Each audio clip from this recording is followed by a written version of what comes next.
ओम नमः शिवाय। हर हर महादेव। दोस्तों, पूज्य गुरु जी ने अभी अपनी कल की शिव महापुराण की कथा किया जाने वाला एक छुटकी हल्दी का यह एक उपाय होगी, हर मनोकामना पूरी मिलेगी, सभी दोषों से मुक्ति, इतना धन आएगा कि संभाले नहीं संभलेगा। भगवान विष्णु और माता लक्ष्मी जी के आशीर्वाद से पूरे साल धन बरसता रहेगा। दोस्तों, जैसा कि आप सभी लोग जानते हैं कि 21 मार्च को चैत्र शुक्रवार सप्तमी तिथि पड़ रहा है, इसीलिए यह दिन बहुत ही खास है। क्योंकि देखिए दोस्तों, गुरुजी ने कहा है कि जब भी चैत्र शुक्रवार सप्तमी तिथि पड़े तो आपको सिर्फ और सिर्फ एक चुटकी हल्दी वाला उपाय करना चाहिए।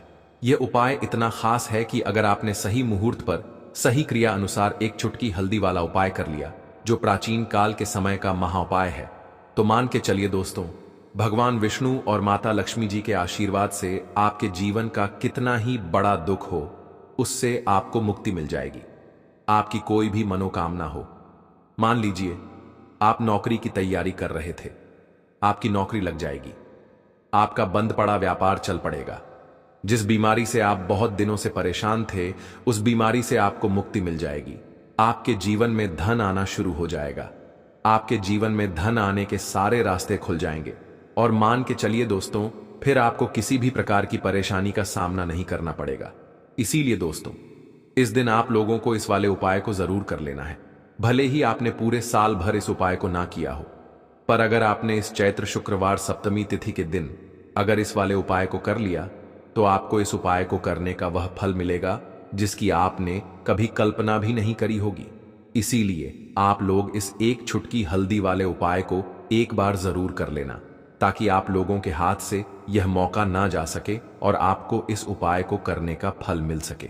दोस्तों, यह उपाय पंडित जी ने अपनी अभी की ही शिव महापुराण की कथा में बताया है, जो इस उपाय को आज हम आपको बहुत अच्छे से समझाने वाले हैं। इस वीडियो को देखने के बाद इस उपाय को समझने के लिए आपको कोई और वीडियो को देखने की जरूरत नहीं पड़ेगी। तो चलिए दोस्तों, उपाय को शुरू करते हैं।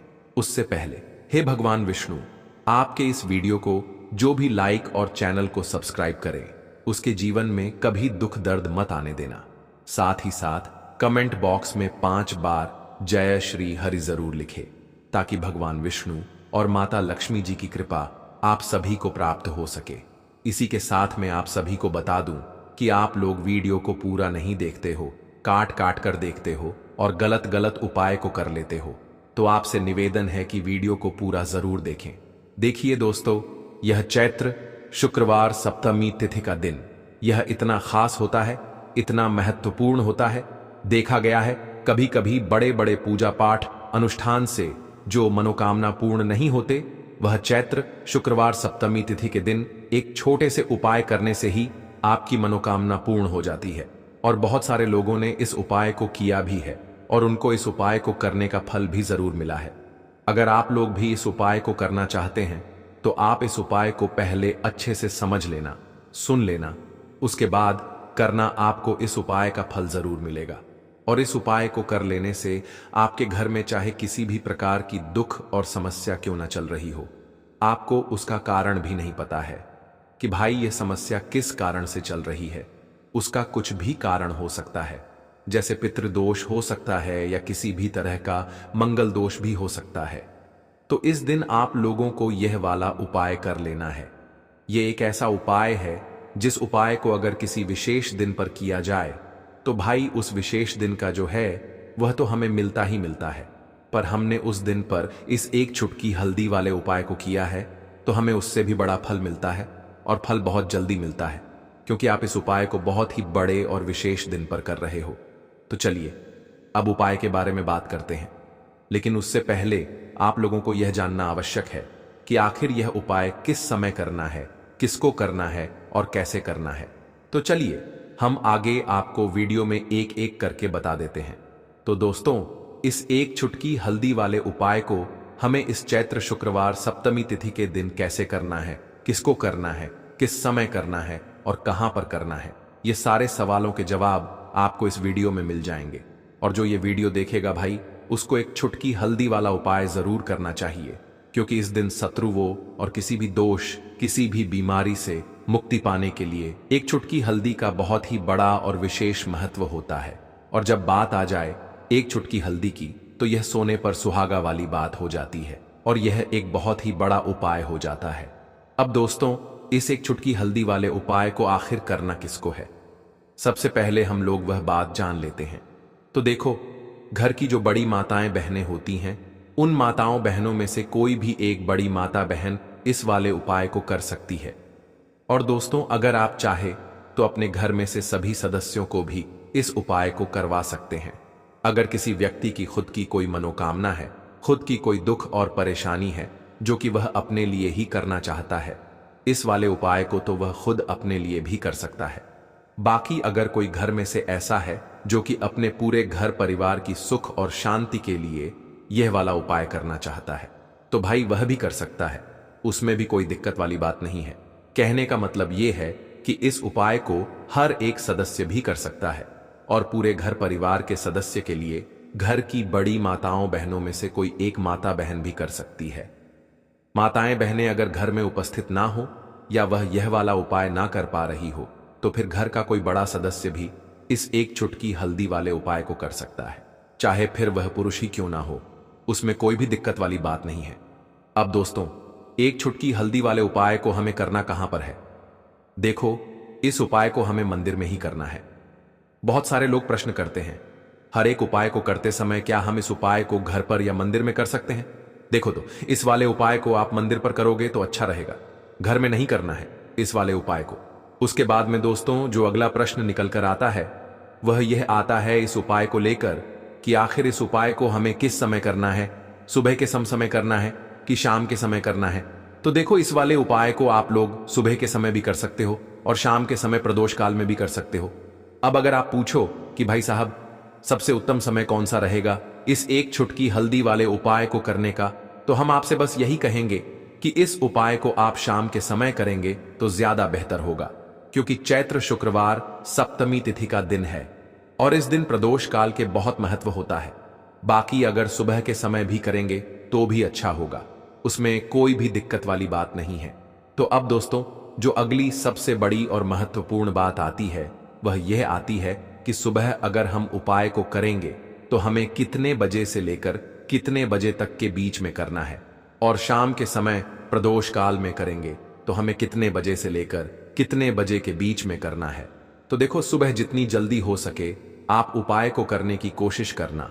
बाकी अगर किसी कारणवश लेट भी हो जाओ, थोड़ी देर भी हो जाए तो देखो, सुबह जितनी जल्दी हो सके आप उपाय को करने की कोशिश करना। बाकी अगर किसी कारणवश लेट भी हो जाओ, थोड़ी देर भी हो जाए, तो 10 या 11 बजे तक भी आप उपाय कर लेना, पर 12 बजे से ज्यादा देरी ना हो, ठीक है? इस बात का ध्यान रखना। उसके बाद में दोस्तों, अगर शाम के समय प्रदोष काल की बात करें, प्रदोष काल का जो समय होता है वह शाम के 6 बजे से शुरू हो जाता है। मतलब शाम के 6 बजे से लेकर 7 बजे के बीच का जो समय होता है, यह समय प्रदोष काल का समय होता है। इस उपाय को 7 बजे या 8 बजे के बीच में भी कर सकते हो। मतलब शाम के 6 बजे से रात 8 बजे के बीच में आप कभी भी इस वाले उपाय को कर सकते हो, उसमें कोई भी दिक्कत वाली बात नहीं है। परंतु 21 मार्च चैत्र शुक्रवार सप्तमी तिथि के दिन कोशिश करना कि समय के अंतर्गत ही कर लो। किसी कारणवश ना कर पाओ तो थोड़ा देरी से भी कर सकते हो। तो चलिए, अब हम अपने सबसे पहले उपाय की बात कर लेते हैं। तो दोस्तों, आपको शुक्रवार के दिन हल्दी वाला उपाय आपको करना किस प्रकार है? तो आपको थोड़ी सी पीसी हुई हल्दी लेनी है, ठीक है ना? अब इस पीसी हुई हल्दी को, सूखी हल्दी को है ना, आपको इसको चाहे तो आप गीला कर लें, चाहे सूखी हल्दी। आपको अपने घर की बाउंड्री, आपके घर की जो बाउंड्री है उसके ऊपर, दीवारों के ऊपर आपको हल्दी की रेखा बनानी है। हल्दी से एक रेखा बनानी है, चारों तरफ आपके घर की बाउंड्री है उसके चारों तरफ। चाहे तो आप सूखी हल्दी से बना दें या फिर हल्दी में थोड़ा सा पानी डाल लें और फिर उससे आप हल्दी की एक रेखा आपको चारों तरफ बनानी है। इससे होगा क्या? सबसे पहली चीज कि आपके घर में कभी भी नेगेटिव एनर्जी, नकारात्मक ऊर्जा प्रवेश नहीं करेगी, और दूसरी चीज कि आपके घर में हमेशा पॉजिटिव एनर्जी, अच्छी ऊर्जा बढ़ेगी। जिस घर में हल्दी के उपाय किए जाते हैं वहां देवी देवता वास करते हैं। देखिए, हल्दी के उपाय करके ऐसा नहीं कि आप अपने जीवन से गरीबी और निर्धनता को दूर करते हैं, आप अपने जीवन के हजारों लाखों कष्ट और दुखों को दूर कर देते हैं। हल्दी आपके स्वास्थ्य को भी उत्तम करती है। हल्दी आपके पैसे को बढ़ाने का काम भी करती है। तो यह पहला उपाय तो विशेषज्ञ जरूर करें, जिससे कि कभी भी आपके घर में नेगेटिव एनर्जी ठहरे ना और आपके घर में घुस ना पाए, एंटर ना कर पाए। चलिए अब जल्दी से बात कर लेते हैं दूसरे उपाय की, है ना। दूसरा उपाय जो आपको बताने जा रहे हैं, इस उपाय को करने से आपको अपने करियर में हमेशा सफलता मिलेगी। आप जो भी बिजनेस करेंगे, नौकरी करेंगे, उसमें बहुत अच्छा रिजल्ट मिलेगा। देखने को आपको नौकरी बहुत जल्दी मिलेगी। अगर बिजनेस करते हैं तो रातों रात आपका बिजनेस जो है ना ऊंचाइयों पर पहुंचेगा। ऐसा समझिए आपने अपने बिजनेस में जो अभी तक नहीं किया था, जो अपने व्यापार में अभी तक नहीं किया था ना, अब आप वह करेंगे। बस हल्दी का छोटा सा उपाय करना है। और दूसरी सबसे बड़ी बात कि आपकी कुंडली में गुरु बहुत मजबूत हो जाएगा। करना क्या है, एक चुटकी पीसी हुई हल्दी लेनी है और यह एक चुटकी पीसी हुई हल्दी आपको अपने स्नान वाले जल में, यानी जिससे आप स्नान करते हैं, उस पानी के अंदर मिलाना है। और शुक्रवार के दिन आपको हल्दी डालकर, पानी में एक चुटकी हल्दी डालकर स्नान करना है। तो यह उपाय इतना उत्तम है कि इस उपाय को करने से आपकी कुंडली में गुरु बहुत मजबूत हो जाता है। जो पैसे को लेकर आप परेशान थे, वह समस्याएं जीवन से दूर हो जाती हैं। और साथ ही साथ आपका जो शारीरिक है ना, आपके घर में जो शारीरिक रूप से लोग बीमार थे, जिन्हें बीमारियां थीं, दर्द की या किसी भी तरह की, वह उनके जीवन से दूर होने लगती हैं। स्वास्थ्य सबका उत्तम होने लगता है और बहुत ही ज्यादा आप अपने जीवन में सफलता को प्राप्त करते हैं। बिजनेस तो आपका ऐसे इतना उत्तम हो जाता है जितना आपने कभी सोचा भी नहीं होता है। तो बहुत ही उत्तम उपाय है। शुक्रवार के दिन इस उपाय को करें और फिर अपने जीवन में खुद चमत्कार देख लें। हल्दी डालकर स्नान वाला जो उपाय है, कम से कम 5 अमावस्या आपको करना है। यह उपाय 5 अमावस्या से पहले दूसरे या तीसरे अमावस्या में ही बहुत अच्छा रिजल्ट आप अपने जीवन में देख लेंगे। आप खुद देखेंगे कि जिस चीज को लेकर आप बहुत परेशान थे ना, वह आपके जीवन के दुख कष्ट बहुत जल्दी दूर हो जाएंगे। तो 2 उपाय की अभी तक बात कर ली, अब जल्दी से बात कर लेते हैं अपने तीसरे उपाय की। एक चुटकी हल्दी आपको अपने घर में किस जगह पर डालना है और इस छोटे से उपाय को करके कैसे आप अपने जीवन में धनवान बन जाएंगे और आप यहां पर श्री हरि विष्णु को प्रसन्न कर लेंगे और देवगुरु बृहस्पति जो है, यह भी आपसे प्रसन्न हो जाएंगे। तो कि हल्दी का संबंध देवगुरु बृहस्पति और विष्णु भगवान से है। इन्हें प्रसन्न कर लिया तो पैसे को लेकर तो कभी पूरे जीवन काल में ना आपको परेशान होना पड़ता है, ना आने वाली पीढ़ियों को परेशान होना पड़ता है। यह बिल्कुल सत्य है। बस पूरी सच्ची श्रद्धा से उपाय करें और खुद अपने जीवन में आप देखेंगे कि कैसे आप महाधनी बन जाएंगे। तो देखिए, एक चुटकी हल्दी वाले उपाय को करने के लिए आपको एक ही चुटकी पीसी हुई हल्दी लेनी है। पीसी हुई हल्दी का पाउडर लेना है। अब इसके अंदर आपको थोड़ा सा शुद्ध जल मिलाना है। अब यह हल्दी वाला पानी आपका हो गया तैयार। अब आपको क्या करना है, इसका छिड़काव अपने पूरे घर में करना है। घर के जितने भी कोने हैं, सभी जगहों पर करना है। शौचालय, बाथरूम आदि को छोड़कर सभी जगह पर आपको हल्दी वाले पानी का छिड़काव करना है। अपने घर के मुख्य द्वार पर तो विशेषकर करना है। पूजा घर जो आप जिसमें पूजा करते हैं, मंदिर में, घर के, वहां भी करना है। सभी जगह पर हल्दी का छिड़काव करना है और श्री हरि विष्णु का ध्यान करना है। यह उपाय करने से सबसे पहले तो आपके घर में पैसा जो रुका हुआ है, अटका हुआ धन है, वह आएगा। दूसरी चीज, अगर आपने किसी से कर्जा ले रखा है, दूसरे व्यक्तियों का पैसा आप नहीं दे पा रहे हैं, कोशिश बहुत करते हैं कि इस व्यक्ति का पैसा दे दें लेकिन नहीं दे पा रहे हैं, तो श्री हरि विष्णु से प्रार्थना करना, हल्दी वाला पानी छिड़के और कहें, हे श्री हरि विष्णु, मेरी गरीबी और निर्धनता को दूर करना और अपनी कृपा बस मुझ पर बनाए रखना। इतना कह देना और फिर देखना, आप एक व्यक्ति का पैसा दे देंगे और आपके पास इतना धन आना शुरू हो जाएगा कि धन संभालने के लिए आपको सोचना पड़ेगा। दूसरी चीज, आपके घर में कभी भी नकारात्मक ऊर्जा, नेगेटिव एनर्जी रुकेगी नहीं। हल्दी जहां होती है वहां ये सारी चीजें नहीं रुकती हैं। और तीसरी चीज, आपके घर में कभी घुस नहीं पाएगी। और सबसे बड़ी बात कि आपके घर में बीमारियां नहीं रहेंगी। बीमारियों से आपको छुटकारा मिल जाएगा। तो इतने ज्यादा चमत्कार होते हैं एक चुटकी हल्दी के, क्योंकि हल्दी कोई साधारण चीज नहीं है जो आपकी रसोई घर में रखी है। ये सीधे सीधे श्री हरि विष्णु से जुड़ी है। श्री हरि विष्णु की पूजा जब भी करते हैं, आपने देखा है ना कि हल्दी हम उसमें लेते ही लेते हैं।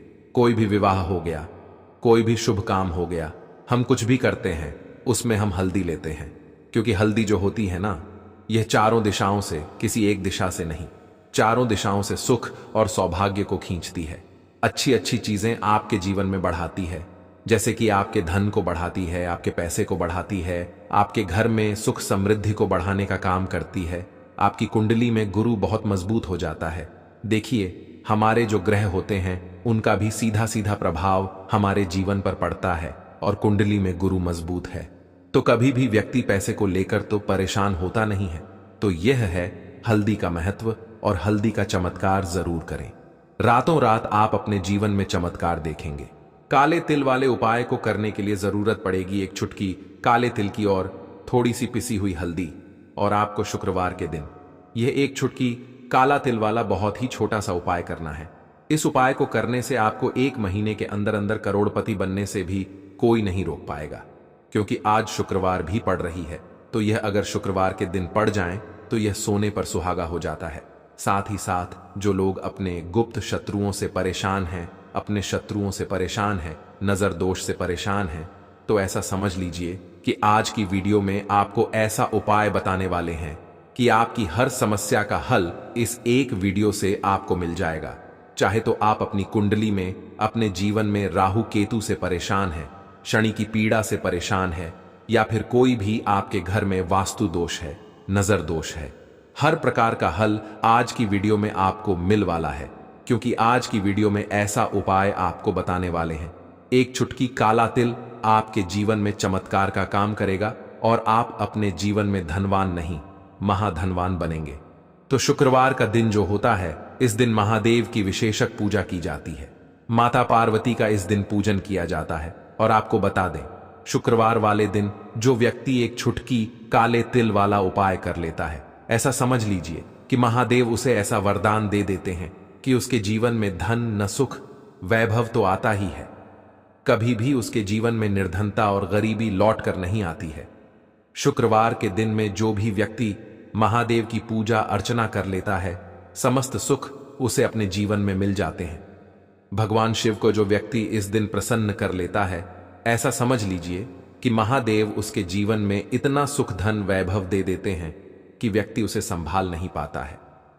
तो आज की वीडियो विशेषकर उन लोगों के लिए है जो धन को लेकर परेशान है या अपने शत्रुओं को लेकर परेशान है, क्योंकि शुक्रवार का दिन जब पड़ जाए तो ऐसा समझ लीजिए कि शत्रुओं पर आप अपने विजय प्राप्त कर लेते हैं। तो बात कर लेते हैं एक चुटकी तिल वाला उपाय आपको कैसे करना है, और कैसे यह उपाय करके आप अपने जीवन में महाधनी बन सकते हैं।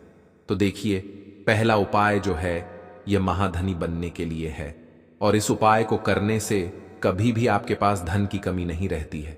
देखिए, जो भगवान कुबेर है ना, उन्होंने भी महादेव के मंदिर में दीपक जलाए थे, और आप सभी उनके बारे में जानते हैं कि वह कितने धनी हैं, कितना धन है ना। अंदाजा लगाना भी शायद बहुत कठिन होगा।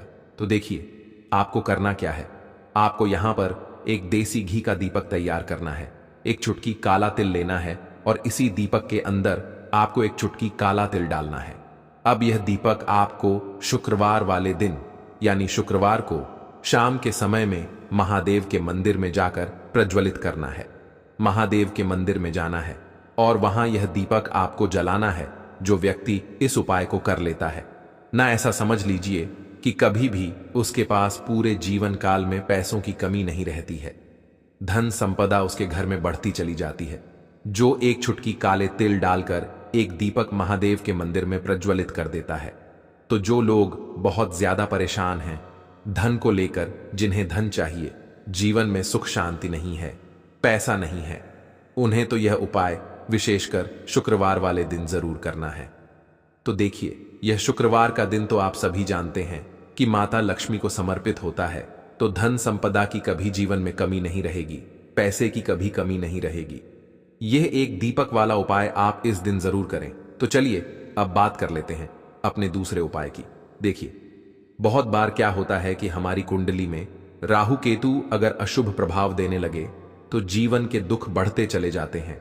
अब बहुत सारे लोगों को तो राहु केतु जो है उनके बारे में बिल्कुल अंदाजा ही नहीं होता है कि राहु केतु होते क्या, या हमारी कुंडली में यह कैसे अशुभ प्रभाव देते हैं। अच्छा, जिन लोगों को पता भी होता कि राहु केतु क्या है, लेकिन अंदाजा लगाना बहुत मुश्किल होता है, कि कैसे कुंडली में यह अशुभ प्रभाव दे रहे हैं, है ना? क्योंकि जो जानकार होते हैं उन्हें तो पता होता है, जिनको जानकारी नहीं होगी वह अंदाजा नहीं लगा पाते हैं। तो देखिए, अगर आपके जीवन के दुख लगातार बढ़ रहे हैं, कुछ ना कुछ आपके साथ हमेशा गलत हो रहा है, तो राहु केतु कहीं ना कहीं आपकी कुंडली में अशुभ प्रभाव आपको दे रहे हैं, ठीक है ना? अब घर में बहुत बार क्या होता है कि बहुत सारे लोगों के घरों में कहीं ना कहीं गंदगी होती है, सफाई नहीं करते, तो कहीं ना कहीं क्या होता है, उससे राहु एक्टिव हो जाता है ना? और अशुभ प्रभाव देने लगता है। तो आपको क्या करना है? अपने राहु केतु को अपनी कुंडली में ठीक करना है। करना कैसे है? ठीक काले तिल से, काले तिल के उपाय से। ऐसा समझ लीजिए, आपका शिव मंदिर हो, वहां पर पहुंच जाइए। सबसे पहले शिव मंदिर में जाकर आप लोगों को उपाय नहीं करना है, पहले भगवान के दर्शन करना है, भगवान से आशीर्वाद प्राप्त करना है, फिर शिव जी की शिवलिंग के पास में आना है। शिवलिंग के पास में आने के बाद आप जो पूजन सामग्री लेकर आए हुए हैं, जैसे कि सुबह गए हुए होंगे तो 1 लोटा जल और जो भी पूजन सामग्री लेकर आए हैं, आप उनसे भगवान शिव जी की पूजन कीजिए। सबसे पहले तो 1 लोटा जल ही चढ़ेगा, उसके बाद में आपकी पूजन सामग्री चढ़ेगी। उसके बाद में अगर दोस्तों शाम के समय अगर आप इस उपाय को कर रहे हो तो अपने साथ में कम से कम एक जो दीपक है गोल बाती का जो आप अपने साथ में लेकर गए हो, उस दीपक को मंदिर में जाकर अपनी माचिस से जलाना है और उस दीपक को शिवलिंग के पास में रखना है। ठीक है, इस दीपक को रखने के बाद ही आप लोगों को अपना ये वाला उपाय शुरू करना है। और दीपक को ज्यादा पास में मत रखना, वैसे भी गर्मी पड़ रही है, भगवान शिव जी को आंच नहीं लगनी चाहिए, है ना? तो भाई जैसे ही आपकी पूजा अर्चना हो जाती है, आप भगवान शिव जी को प्रसन्न कर लेते हैं। उसके बाद में शिवलिंग के पास ही में आप कहीं पर बैठ जाइए, सामने या आसपास जिस जगह पर आपको बैठना हो वहां पर बैठ जाइए और अपने वह 11 चावल के दाने अपने सामने निकाल कर रख लीजिए, क्योंकि अब यहाँ पर उपाय को यहाँ पर करने की आपको तैयारी करना है। और इस तरीके से जब आप उपाय करेंगे, पूजन सामग्री करने के बाद, पूजन अर्चना करने के बाद, तो आपको उपाय का फल बहुत जल्दी और बहुत बढ़ा होकर मिलेगा। तो अपने 11 चावल के दाने अपने सामने निकाल कर रख लेना। और यह जो उपाय है यह आपकी सीधे हाथ की हथेली से होगा, इसलिए इस बात का भी विशेष रूप से ध्यान रखना है। तो सीधे हाथ की हथेली का प्रयोग करके ही आप लोग अपना इस वाले उपाय को करना। पर अपने सामने जो भी आपकी कागज की पुड्डियां है उसको खोल कर रख लो, या कटोरी है तो भाई उसे अपने सामने रख लो और अपने वह 11 चावल के दाने निकाल लो, ठीक है? उसके बाद में दोस्तों अब आपको क्या करना है कि शिवलिंग आपके सामने होगी, तो आपने वह 11 चावल के दाने एक एक करके आपको शिव जी के शिवलिंग के ऊपर चढ़ाना है। कहां पर चढ़ाना है? शिवलिंग के ऊपर चढ़ाना है, और कहीं पर भी नहीं चढ़ाना है। आपको अपने हथेली से तो शिवलिंग के ऊपर चढ़ना है, भले ही फिर वो अपने आप जलाधारी पर गिर जाए या मतलब वहीं पर गिर जाए, उसमें कोई दिक्कत वाली बात नहीं है, पर आप चढ़ाओ शिवलिंग के ऊपर ही। तो आपको क्या करना है? अपना पहला चावल का दाना उठाना है, श्री शिवाय नमस्तुभ्यम बोलना है और शिवलिंग पर चढ़ा देना है। इसी तरीके से दूसरा चावल का दाना उठा है, शिवलिंग पर चढ़ाना है और मंत्र बोल देना है। और फिर तीसरा चावल का दाना उठाना है, श्री शिवाय नमस्तुभ्यम बोलना है और चढ़ा देना है। इसी प्रकार से आपको पूरे 11 चावल के दाने एक एक करके शिव जी के शिवलिंग के ऊपर चढ़ाना है और भगवान से प्रार्थना करते जाना है। मतलब प्रार्थना तो आपको आखिरी में करना है, पर हर एक चावल के दाने को चढ़ाते समय श्री शिवाय नमस्तुभ्यम जरूर बोलना है। उसके बाद ही में यह चावल का दाना शिवलिंग के ऊपर आपको चढ़ाना है। जैसे ही आपके 11 चावल के दाने शिवलिंग के ऊपर चढ़ जाते हैं, तो भाई उसके बाद में आपको क्या करना है? भगवान से अपनी मनोकामना बोलना है। मनोकामना भी कब बोलना है? जब आपका 11 चावल का दाना आपके सीधे हाथ की हथेली में हो और आप उसे चढ़ाने के लिए जा रहे हो। श्री शिवाय नमस्तुभ्यम बोलकर उस आखिरी चावल के दाने को शिवलिंग के ऊपर चढ़ा देना और भगवान से फिर अपनी वह मनोकामना बोल देना, जिस मनोकामना के लिए आप लोग अपना यह वाला उपाय कर रहे हो, जिस भी दुख और परेशानी के लिए आप लोग अपना यह वाला उपाय कर रहे हो। उसके बाद में जैसे ही आप अपनी मनोकामना बोल देते हो, आपका यह वाला उपाय पूरा हो जाता है। पर दोस्तों, उपाय को करने के बाद आप लोगों को 2 मिनट भगवान शिव जी के मंत्र का जाप जरूर करना है। और मंत्र का जाप करने के बाद भगवान से एक और बार प्रार्थना करना है अपनी मनोकामना के लिए, या अपनी जो भी दुख और परेशानी है उसके लिए। इसके बाद में आप लोग भगवान को देखकर, भगवान से प्रार्थना करके, उनसे आशीर्वाद लेकर वहां से उठ सकते हैं। और अपने घर पर जा सकते हैं। बस दोस्तों, यहां पर यह वाला उपाय पूरा हो जाता है। इस तरीके से जो भी व्यक्ति छोटी छोटी चीजों का ध्यान रखते हुए इस 11 चावल के दाने वाले उपाय को करेगा, निश्चित सी बात है उसे उसकी मनोकामना जल्द ही पूर्ण होगी और जो भी दुख और परेशानी है वो भी बहुत ही जल्दी दूर होंगे। और दोस्तों, अगर आपको हमारी ये वीडियो पसंद आई हो तो हमारे इस वीडियो को लाइक और चैनल को सब्सक्राइब जरूर करें। हर हर महादेव।